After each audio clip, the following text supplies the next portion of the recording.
What's going on, everyone? Nick or Catalyst here. Welcome back to the channel. Thank you so much for tuning in, and today we have a pretty exciting video, the first episode of the How to Not Suck series for Battlefield 5. So for the first unofficial episode, we are going to take a look at and go over the fundamentals of staying alive longer during matches and reducing the amount of deaths that you take. And I think that learning to stay alive is the biggest learning curve that Battlefield 5 can offer currently, and I'm going to try and help you all out with that today, but no shade intended here. I'm actually going to help you out. I see way too many YouTubers uploading videos on how to stay alive longer and how to get better at the game, but instead of offering advice that will allow you to truly improve your game, they all kind of resort to the same basic tips that in the end may teach you how to play the game better in the sense that you know what to do, but it doesn't actually help you get better at doing those essential tasks, and they don't improve in-depth, in-game examples as to what you should do in certain situations, like what if I get exposed on the flank, or what if I am abandoned by my squad. Well, hopefully I can help you with all that today. I certainly hope that this does help. We're going to get some pretty deep and technical tips here, so if you need to, watch the video over again until you understand.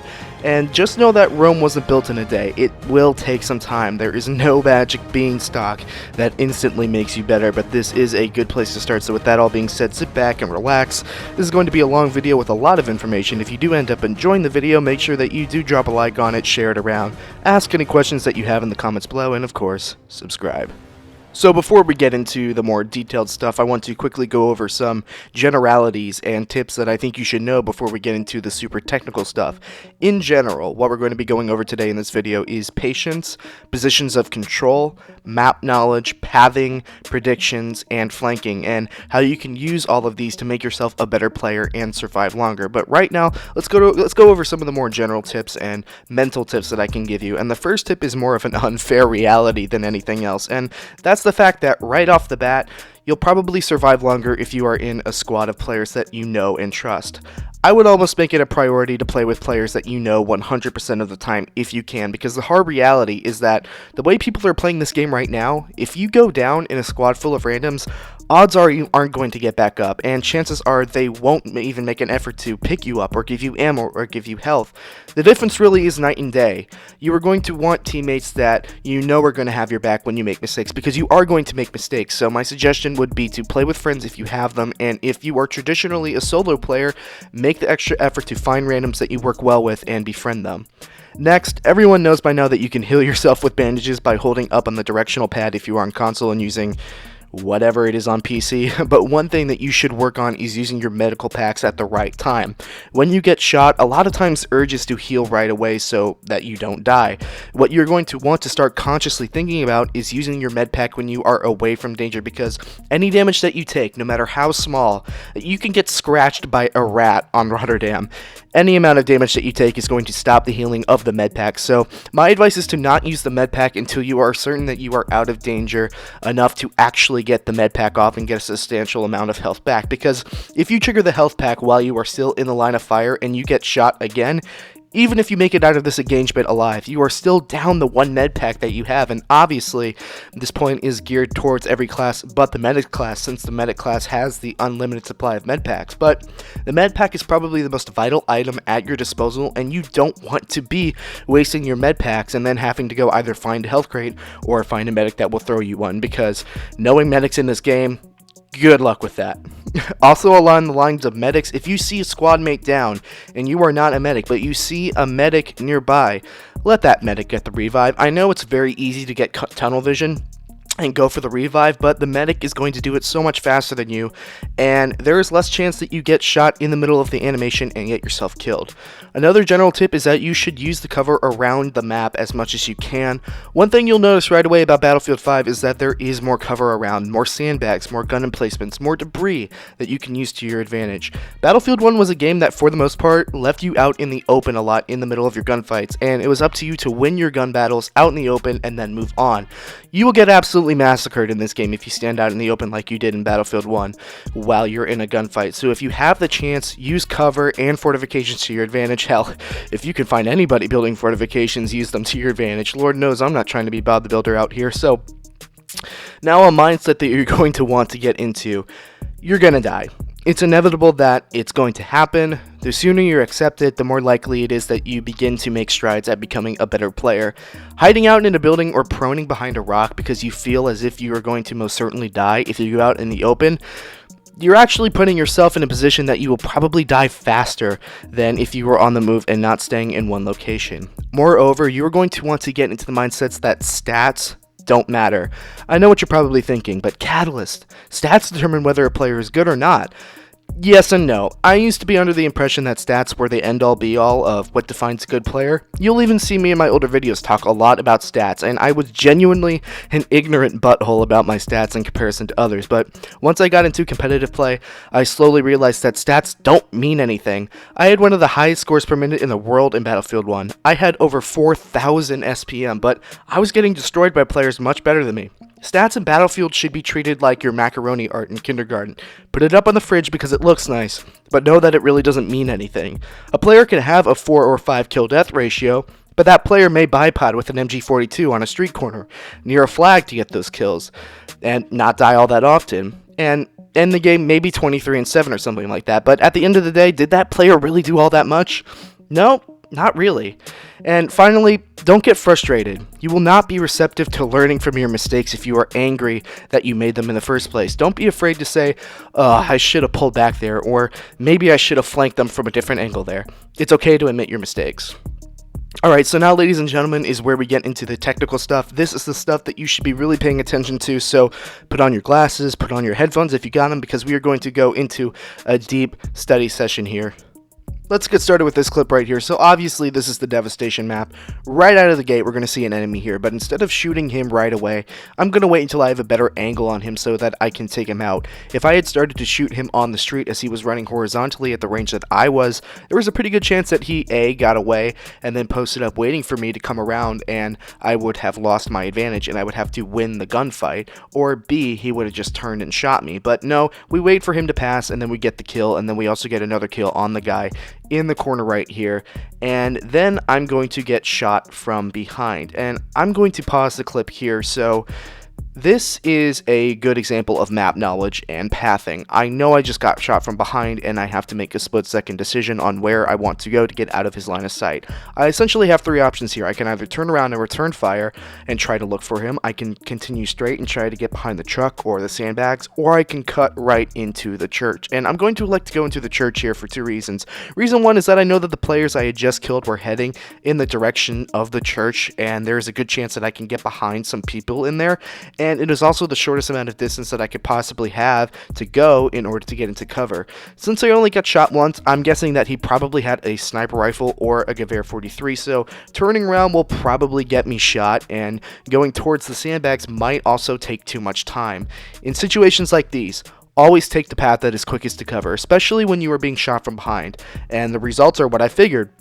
I head right into the church, and sure enough, I get behind a few more people. I run into a third player who almost kills me, but I am able to lie on my back and cut off the angle that he has on me so I can force him to back up. And at this point, it's just a simple mind game. He is fully expecting me to stay there lying on the ground so I can heal. So I take the offensive, doing a simple jump move and get the kill, and then run outside to check my flank, because remember, this whole encounter began with me getting shot in the back, and I'm playing the odds that the person that shot me is trailing behind me and coming for me. Obviously he isn't, but you're always going to want to check your back flank. Now this next clip comes later on in the same game, and first let's take a look at the situation here. I have teammates in front of me, the enemy has the E flag, and the enemy is starting to capture C. So knowing this already, there are only a few places that they could be realistically coming from. The main church entrance, we call that call out Bell, and then the area that we were in the last clip, which is also possible because they are currently in control of the B flag. So what I'm going to decide to do is cut in and try to get some kills here, since a bunch of my teammates already have the outside area under control. Now what I'm going to do here is something that I like to call the touch and go, and I'm going to jump through the door frame and look through it to see if there's anybody coming through the doorway. Why do I do this? Well, there is another example of map knowledge and pathing here. I know that the Organ is a very popular spot on the map for people to hang out, and since the enemies have already captured E and B, there's a very good chance that they are coming this way, and the last thing that I want is to run through this doorway and then get shot from behind from somebody coming in through the doorway. So the whole point of the touch and go is to flash in front of the door and prepare prepare for somebody to be there, and there are two benefits from this. One, I clear my flank, and secondly, if somebody happens to see me dash through, they're going to give chase, and all I have to do is check the flank again.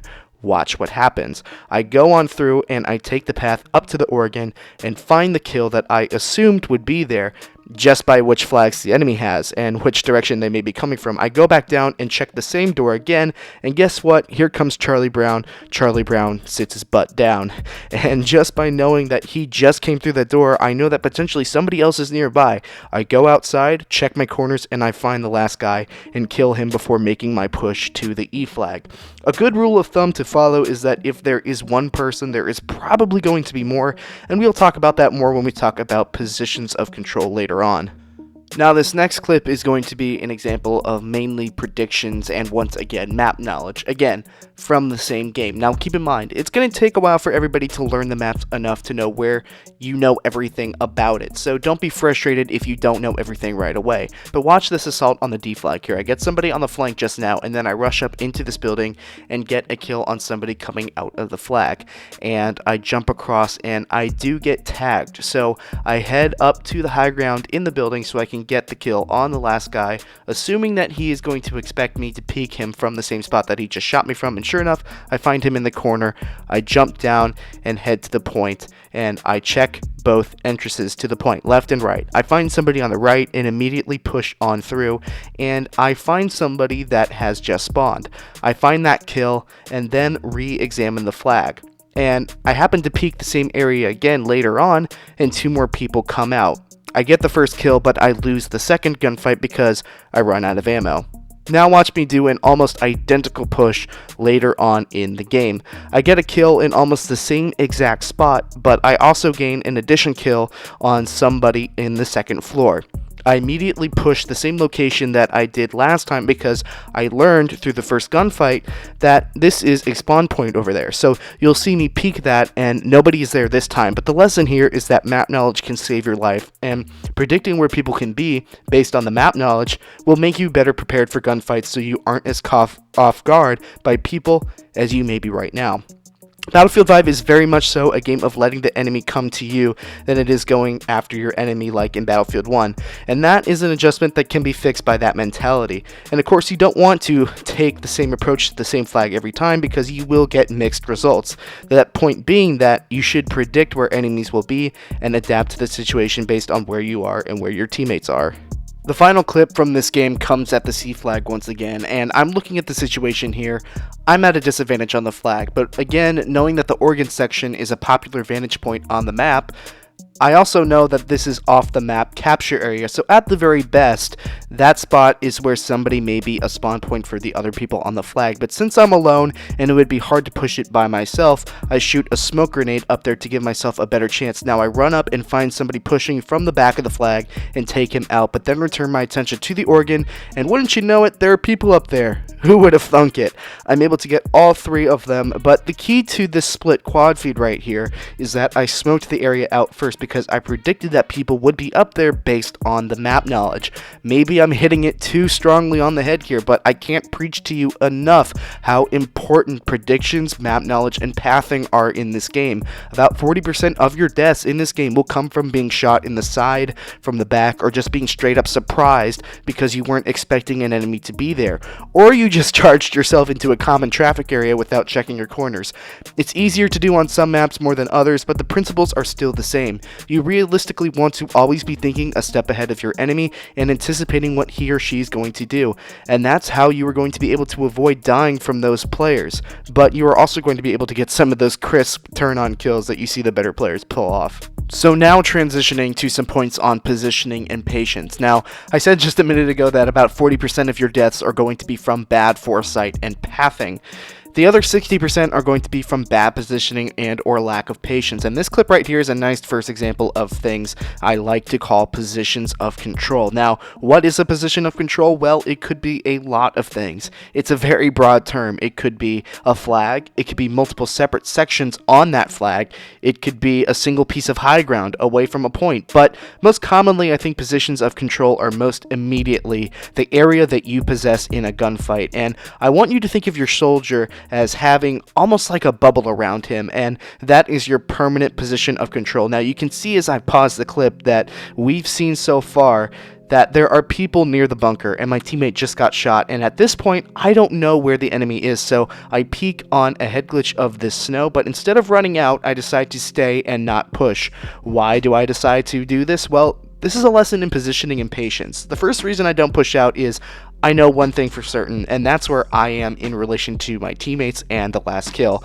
I know that this area I possessed is my position of control, and I really have no need to go out and push when I have the more comfortable position, and I don't know where other enemies are if they are there. And even if they aren't there, the results are I end up getting 2 more kills to my right flank. 2 more enemies that if I left my position of control after I got the initial kill, they potentially could have shot and killed me. Now, once I get my kills, where do I go? Back to where this entire engagement started, the bunker. I re-peek it from my position of control and I get a kill and then feel comfortable enough to go to the bunker. But we're about to get some very important pieces of information here. As I head into the bunker to finish clearing it out of the corner of my eye, I see a spotted enemy to my right that I know did not see me. We are going to keep this in mind as we advance a little further bit into the clip.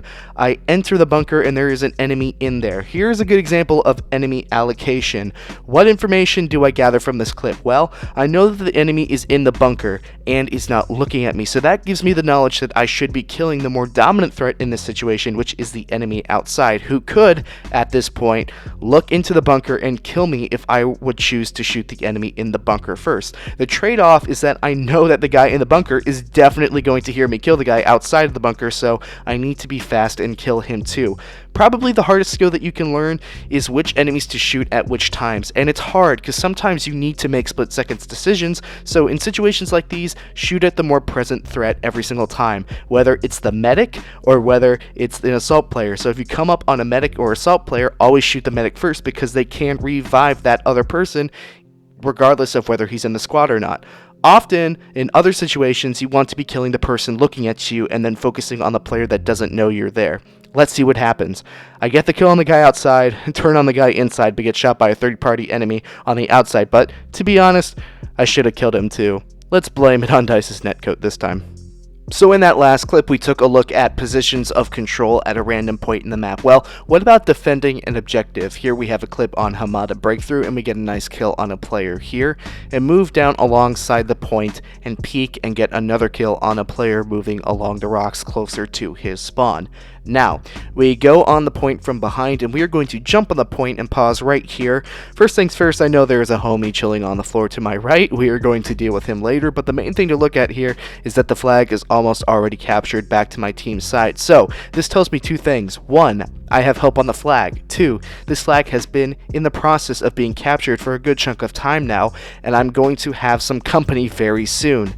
Now, this flag, under the very broad definition I gave earlier, is my current position of control, and just like the last clip, I don't have anything to go on besides a general guess as to where the enemy is, and I don't know that they will be coming. So there is no need to go away from the flag, even though I have teammates helping me capture it. Instead, I elect to hold my position because I know that I have control of the flag, and watch what happens. We are going to take care of my homeboy sniper that was just chilling on the objective here, and then we are going to peek from our position of control, and we are going to get a nice split quad feed.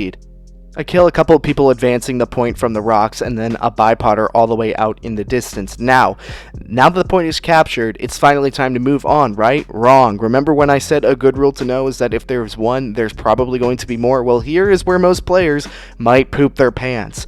3 enemies appear from a pretty advantageous position for them, and at this point I know for certain that if I ran either towards the people I just killed for ammo or backwards into my spawn, I would be dead. But because I elected to stay at my, say it with me now, position of control, I actually get a fighting chance in this gunfight, but I would be an idiot to fight these guys 3v1 from this head glitch. So here's a pretty good example of flanking. Now, I absolutely hate it when people give advice for people to flank all the time or flank as much as possible. No, don't do it. Only flank when it is advantageous to you, because flanking all the time or unnecessarily will either waste your time or potentially cost your team a team fight that your team could have won if you stayed at the position that you are currently in. And you aren't always going to be playing against bots. Some people will expect flanks, but in this situation, a flank is perfect for what needs to go down. I'm going to get one of the kills here and then immediately head down the right side for a flank, and I'm going to advance and see a shadow jump behind me with his pistol out. He would have killed me because I more than likely would have taken damage in that gunfight had I chosen to take them 3v1, and then I go and get a nice kill by somebody trying to play the recon class with a light machine gun. What are you doing out there, Bubba Charles? Get down from there. And I continue on to find the spawn beacon that was generating their push. The first guy gets taken out by a teammate, I shoot the beacon, and Danny Phantom just appears out of nowhere, and luckily I get the kill on him with a pistol before going around the rock and getting another pretty glitchy kill before deciding to back off. Now, even better than pulling off a good flank is knowing when to pull back from one, and in hindsight, could I probably have gotten the kill on the sniper? Probably, but he knew where I was, so it's best to play your life. Back off and retreat knowing that you did your job, and quite frankly, you stopped an entire enemy push mostly by yourself. Now, these final two clips we're going to be looking at today are going to be short clips that kind of bring together everything that we've talked about so far, and in this first one, again in the same Hamada match, we are watching the A flag, which is taken by the enemy, and knowing that they need to capture the B flag and have already captured A, they have to be somewhere heading to capture the B flag. I figure correctly, and I get a kill with this ridiculous Sturmgewehr and head on a nice little flank here, and I get some nice kills on the flank. Fast forward a little bit in the same clip, we find ourselves looking over A once again from a different angle, and I know that running in there is probably suicide until I see some smoke, and once I see the smoke, that's all the convincing I need to run in there and get a nice kill on an assault player that most certainly would have killed me if I decided to push out of my position and control without the smoke being there. And what happens? We capture the flag, easy peasy.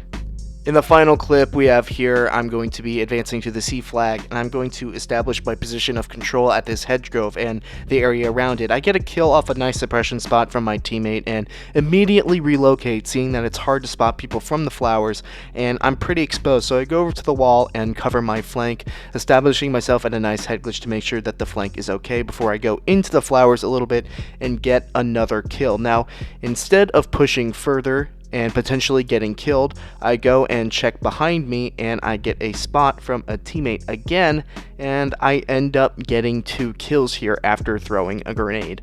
My backwards flank might have completely collapsed here, and these enemies easily could have killed me and my teammates by locating us from our gunfire, but we get the kills as my teammate comes in after the fact and completely commits an act of communism in taking all of my ammo after my hard work, which gets me into the next position where I am without ammo, and well, basically all I have to say to this is get on, scrub. Thank you all so much for watching this video. It really means a lot. I put a lot of time and effort into this. If you learned something, and I really hope that you did, please make sure that you drop a like, share the video, comment something down below, and if you're new here, subscribe and turn on post notifications if you very well may be inclined. Again, thank you all so much for watching. My name is Nick, or Catalyst, and I will see you all another time.